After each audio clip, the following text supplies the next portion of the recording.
It's official, Gen Z are not okay. A recent survey in 44 countries found around half of Gen Z are living paycheck to paycheck, and almost half need a side job. So why are Gen Z broke? And is it really just the avocado toast?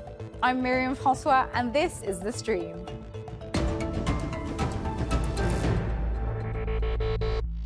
Can somebody explain to me in crayon-eating terms why I make over 3 times the federal minimum wage and I cannot afford to live? If Gen Z is aging like milk, because we're the brokest generation. I'm so broke that it's not funny. Mortgage rates are pushing 8%. Wages are at a 2-year low. Taxes are going up. Gen Z says boomers will never understand today's struggle because they could afford to buy a Cadillac off of a $30,000 salary and be able to qualify for a home. Why can't you just admit that it was easier 30, 40 years ago? Look, here comes the consequence. Consequences of my actions chasing me right now. I work 5 days out of the week, 40 hours a week, okay? I do not make enough to live on my own. Fall. There is only darkness for you and only death for your people. Studies show that Gen Z are the generation least likely to have savings or a plan for the future when it comes to money. But the Doomers are also reporting very little hope in the future. In this episode, we'll explore whether Gen Z deserve a bad rap for their lifestyle choices, or if the world they've inherited leaves little room for optimism. To discuss this more, we're joined by Grace Blakeley, an economics commentator and author of Vulture Capitalism, joining us from Newquay in the UK. Anushka Rathod, a digital content creator with a focus on demystifying finance, joining us from Dubai. And Max Liu, a YouTuber whose content covers economics, finance, philosophy, and psychology, joining us from Puchong, Malaysia. Thank you guys so much for being here. Grace, according to The Economist, the typical 25-year-old Gen Zer has an annual household income of over $40,000, more than 50% above the baby boomers at the same age. So what is going on here? Are Gen Z actually broke? You can't just look at income without looking at costs. It gives you a very kind of warped understanding as to what's actually been going on in the economy. I mean, if you think about what the economy and society of kind of 50, 60 years ago looked like, there were many more goods and services that were provided collectively from the public sector, which kept people's costs down. We had, in the UK and across Europe and the US, much higher levels of, for example, public housing, social housing, that kept rents down. That's now all been transferred to the private sector, where basically people have been price gouged because there have been no other options available. So, in places like London, big cities, young people are paying extortionately high rent, sometimes 50% of their incomes just in rent. Then you look at other public services that used to be provided free. So, higher education, for example, in the UK and in many other countries used to be free. There used to be much greater support when it comes to healthcare, education, all of these public services that have been slashed and often privatized. Things like rail, for example, public utilities. All of these were previously nationalized and provided relatively cheaply. Now they're in the private sector where people are being price gouged and basically shareholders are making money at the expense of young people. Yeah. Well, Max, I want to ask you, what do you consider to be the defining aspects of the economic challenges faced by Gen Z? Besides the rise of cost of living and so-called non-uncertainty on the future, I would say it's the very so-called unexpected events that happen. For example, COVID itself. COVID, I would say, really destroyed everyone, not just the Gen Zs, but boomers too, and the millennials. Besides COVID itself, I would say it's the a lot of distractions in what is happening in the economy. Besides having a war, besides the plague itself, and probably going to be new plagues coming in. All those so-called energies and prices, everything is it just affects everything, and Gen Z are scrambling all over the place and thinking what they should do next. Yeah. So right now there are other options, I would say. Anushka, Gen Z face unique financial challenges compared to older generations. 65% of Gen Zers say that they are starting further behind financially than previous generations. What do you think are the underlying structural economic reasons behind these new challenges? I would say there are two parts to this question. The first part is that, education inflation, medical inflation, as well as, the asset prices of houses, of even, cars, they have increased at a much higher pace than what our salaries have increased by. So what our previous generations could afford at a similar level, we are not able to afford, or our generation is not able to afford today. But you also need to add to this fact that today, as a generation, especially, I see the shift around me that we are going, or we are spending way more than previous generations because of the temptations that are there, because of social media. Say, a few decades back, who would you aspire to live like? You would aspire to, probably live like your richest neighbor or your richest family member, because those were the people you would meet on a day-to-day basis. But today, you are online on social media, seeing the best curated lives of people all across the world, and you aspire to live that life. Hence, your wants are increasing, and hence you're spending more. And add to this the fact that marketing has evolved so much. You're getting targeted ads, and you're able to pay for it online from your phones. You can be in your pajamas, and you can go on a shopping spree on an impulse and disrupt your entire budget. So Anushka, that's never happened to me. You've never been on a spending spree? Of course not. I've never sat in my pajamas and purchased goods on my phone. Well, it turns out Gen Z have their own views on what's really going on, and many are pushing back against some of the more condescending explanations for their plight. The real reason why Gen Z is broke and lazy. Gen Z spends all their money on avocado toast and coffees. All they do is sit on social media and they don't want to work. Not true. We want to be able to afford a decent living, but can't even move out of our parents' house. You had the opportunity to afford a house because things cost less and you had way less debt than we do now, but let me show you the numbers. On average, Gen Zers get a graduation present of more than $20,000 in student debt. That's 13% more than millennials did. And research shows it takes 21 years for us to pay off our student loans. So we'll be in our 40s still paying off tuition. But wait, college in 1970 cost $394 a year. Okay, but that still doesn't mean they aren't lazy. They want everything handed to them and for somebody else to pay for their choices. That is not true. Gen Z is actually one of the hardest working generations. This study shows 76% of them take responsibility of their own career. And more than half of them are willing to work nights and weekends for a higher pay. Key difference is that Gen Z speaks out about working tireless hours and being paid little. Anushka, are Gen Z really struggling because of the avocado toast?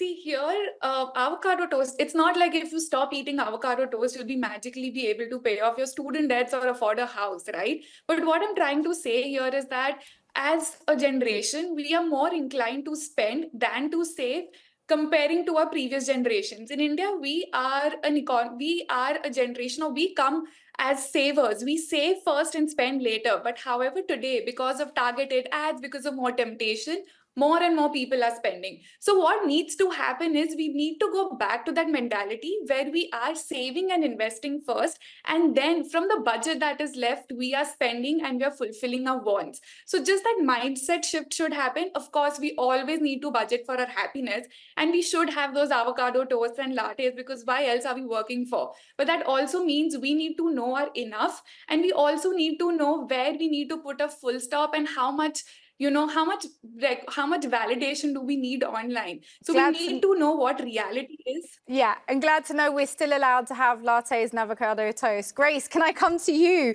Why can't young people afford to rent or buy anywhere? And feel free to come back on that too. Yeah, look, I think some of the points that Anushka raised are important. We've certainly had a really extreme transformation in the way that goods and services are marketed to people, particularly online. So the rise of kind of algorithms that really target adverts, that combined with just a dramatic increase in the availability of credit credit cards and those sorts of things has really changed the way that people's kind of consumption habits work.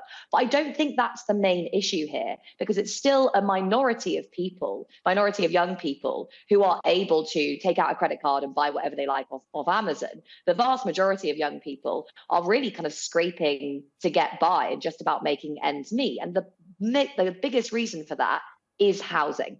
Now, if you look at house prices today relative to incomes in somewhere like the UK, for example, and this is the case across most advanced economies and indeed many developing economies, the gap between house prices and incomes has absolutely ballooned. And the reason for that is not just that we haven't been building enough houses, it's to do with the financialization of housing markets. What has happened there? It's basically that the banks have been deregulated, so they've been able to issue massive amounts of credit in mortgages. You know, the ratio of debt to GDP in most economies has risen dramatically, and that is at least partly due to a massive increase in residential mortgages.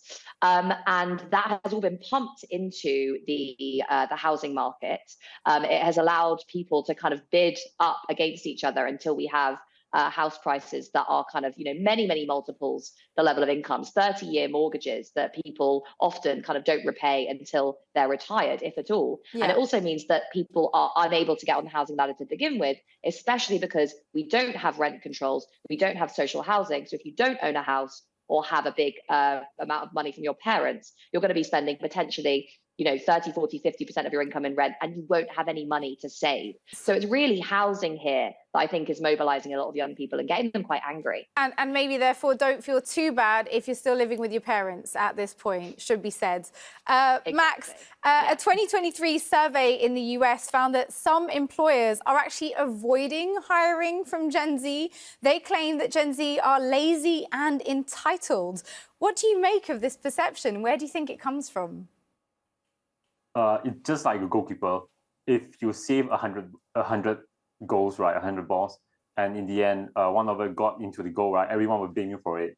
So I would say maybe out of 100 Gen Z that's applying for jobs, maybe one of them actually got caught in the net, meaning that they actually were having some sort of mentally problems, issues or something like that, and becoming lazy and stuff like that. And that the bosses, the employers will actually just pinpoint on that specific person and categorize the whole 100 people of Gen Zs, saying that, you know what, all of them are lazy and, all of them are not hardworking. So I would say it's mainly on the few people that have that issue. Not all Gen Zs are lazy. So I would say that it's more on the social media part of it. Social media is to blame. Well, on that note, have you heard of the lying flat movement? It's taking the Chinese Gen Z by storm and has echoes of a wider generational mood. Check this out.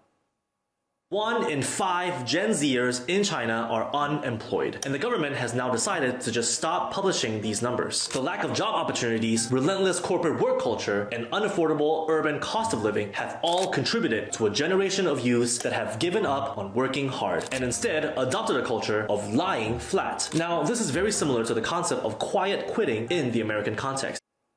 Anushka, are young people in India also lying flat? I would say somewhere around, the top 5% who are actually skilled, highly skilled and have the luxury to do so are. But otherwise, the majority of the population who are working today, they are working for survival. They are working for necessities, and they really don't have the luxury to, not go above and beyond in their jobs. In India, it's very normal to work 10 to 11 hours a day, and it's very normal for you to go beyond what your, official duties are. So no, I don't see that happening. In the majority of the population, if the top 5% highly skilled Indians who are there, yes, they definitely, are getting frustrated. They do want better work-life balance, and they are demanding it somewhere. Max, what do you make of this quiet quitting or lying flat movement? Is the capitalist dream over? I don't think the capitalist dream is over, but it's mainly on what the economy is doing towards the doomers and so-called Gen Zs. That economic sense of landscape falling, it's really pinned into the mindset of Gen Zs. And because of that, right, people would slowly, so-called quiet quitting, because people still need money to live. And if they just quit everything up, they won't have money to survive, because the economy is quite harsh on the Gen Zs right now. So if the only way for them to survive right now is just to lay flat and quiet quitting, just like the bare minimum, doing the bare minimum just to get by, just to survive in that office itself without getting fired. Well, so that is the situation. Yeah. Yeah. Well, part of the issue faced by younger people today seems to be, in fact, that many can't maintain or surpass the wealth their parents had made.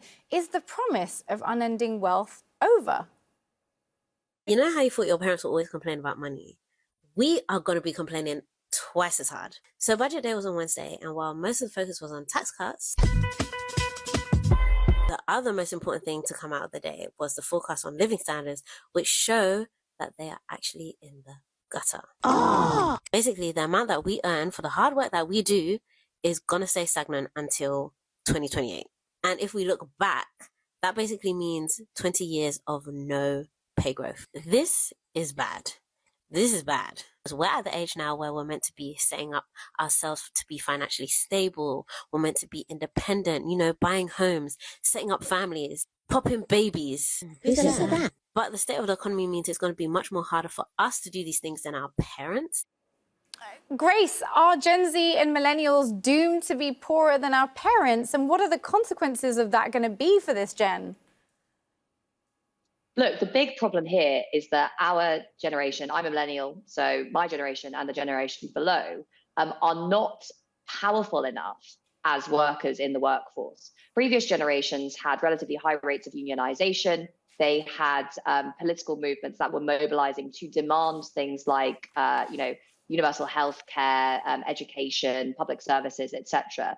But today, workers are much less likely to be in a union. And as a result, they don't have enough power to demand wages in line with inflation. So in the UK, for example, we have had the longest period of wage stagnation since the 1800s in modern history. This is my generation, millennials, are the first generation since basically the beginnings of modern capitalism to be worse off than their parents. So our parents' generation were promised, if you work hard, get a good job, you'll be able to buy a house, we'll put you through university for free. That house will continue to increase in value over the course of your life. You'll have a big pension at the end of it. And that dream was largely fulfilled. But for us, that isn't true. We can't afford houses. The pension system is completely broken. That means that many people will never retire. And wages are not increasing alongside costs. Costs are rising because all of these private companies, whether those are landlords or utilities companies, are profiting by extracting more and more out of young people. And yet wages aren't increasing because they don't have the power to demand wage increases. And part of that is actually our government's fault because they have consistently attacked unions over successive generations so that now they have much less power. Workers have much less power than they did in the past. Max, is it also something to do with the way in which work is structured today? Is the elephant in the room that new technologies are driving new forms of work, models like your YouTube channel, and that the whole 9 to 5 just isn't aspirational anymore? Young people want a different model. I would say that the young people always want, when the new generation comes, people always want different work cultures and work models. But I would say the impact of AI in terms of automation, whether it's a very smart computer or automation itself, is really threatening how Gen Zs are right now because their jobs are uncertain.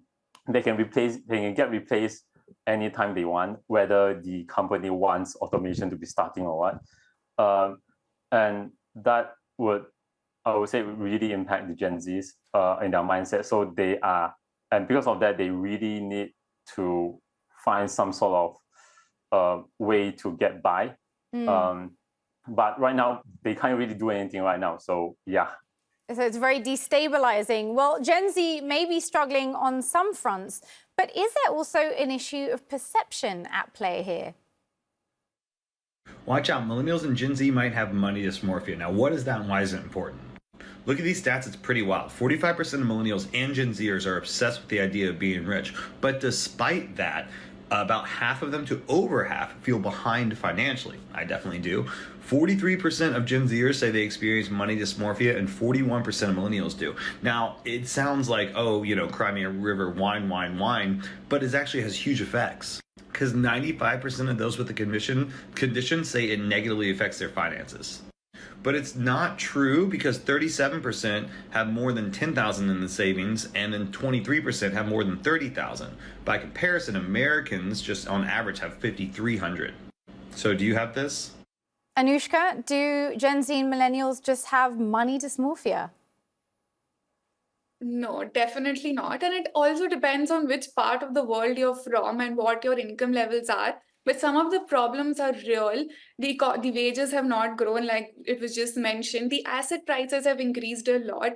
There is definitely some issues structurally that need to be addressed. And at the same time, I am also a very strong believer that we as a society also need to prioritize or educate people better on how to manage their finances so that they don't end up in these situations where they fear or where they're anxious about money and their finances. Grace, US college grads earn 10% less compared to their parents, and education is basically debt. It's the same model in the UK and in many parts of the world now. There was a time when a degree guaranteed a job. That's no longer the case. You know, Addison Rae quit her college degree and is now a multimillionaire on TikTok. Is there another shift that young people don't see as much value in higher education anymore that's happening alongside this sort of destructuring of the workforce? Higher education in the UK for my parents' generation was free. So, you know, my mother was able to go to one of the best universities in the world, to Cambridge University, completely free. And that was the foundation, as well as rising house prices, of the rising wealth of the previous generation across many advanced economies. They had a lot of things free or much cheaper than we see them today, whether that's education or housing or whatever. And the issue today is that education has become a commodity. It has become marketized. So the whole idea of education is that, you know, you as a student are kind of a consumer of higher education. And that has created this kind of relationship between students and their higher educational institutions that is very transactional, and that students are paying a lot of money and they expect a lot more than they're actually receiving from those institutions, because those institutions are also trying to cut costs and make profits at the same time.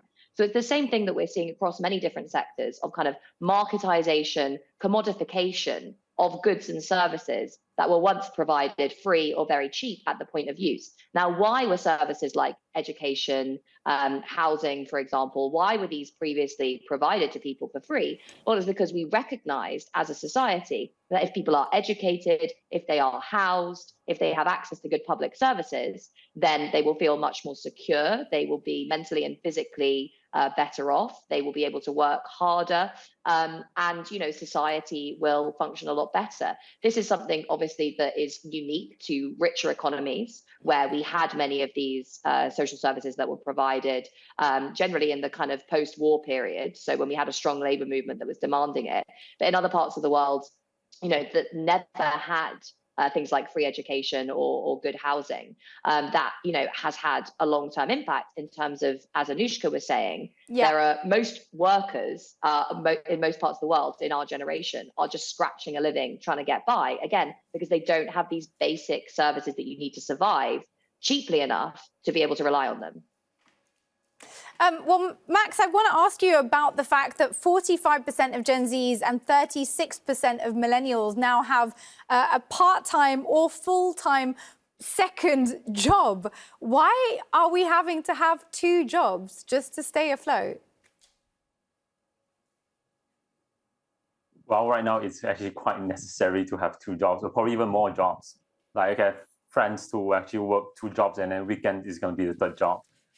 If they don't work for, let's say, the second or third job, right, they probably can't get by, because besides having to support themselves, they have to support their parents who have some medical issues, and or probably even their kids, because some of them are actually married.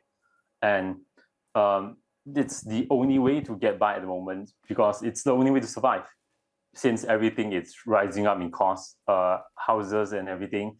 And the worst part is that they are still staying with their parents. And unlike the millennials or would say boomers, right, they are able to get out into society at the age of as early as 20 years old. But right now they are 26. My friends are 26 years old. Yeah. And yet they are still working 3 jobs.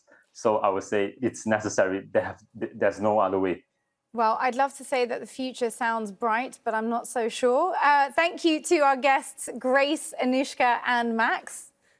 And thank you all for watching. If you have a conversation or a topic that you would like to flag for us, this is also your show, so we are always open to your suggestions. Use the hashtag or the handle AJStream and we will look into it. Take care, and I'll see you soon.